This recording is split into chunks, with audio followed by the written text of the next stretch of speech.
Well, it is interesting timing. The decree was signed on the 10th of February, so only a few days after the start of the Sochi Olympics. It was published on the government's website today, but no one is coming out to talk about this. We can't get anyone to speak on the record to explain this decree or justify it. But what it essentially does is it bans people who are in officially recognised same-sex marriages from adopting Russian children. So too single people who come from countries where same-sex marriages are recognised. Now, the idea of this isn't entirely new. It's been talked about here, suggested increasingly, really, as an increasing number of countries have recognised same-sex marriages. Now, many in that group of nations, particularly those from Europe, are among those with the highest rates of adoption when it comes to Russian children. And this idea of restricting single people that come from these countries is an attempt to prevent the situation where a man or a woman could come to Russia, adopt a child, take that child back to their home country,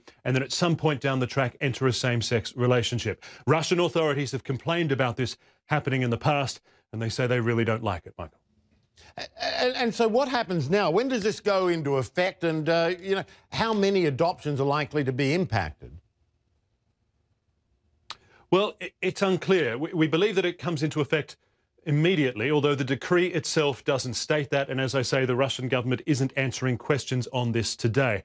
Now, they say it is necessary because, like the recent controversial gay propaganda law, which makes it illegal to talk to children about the idea of gay equality, they say this is also necessary in order to protect children. Now, human rights activists we've been talking to today say this does not protect children, but it encourages this public link in the thinking of Russian society between homosexuality and pedophilia. They believe that it will only result in greater intolerance, discrimination and violence.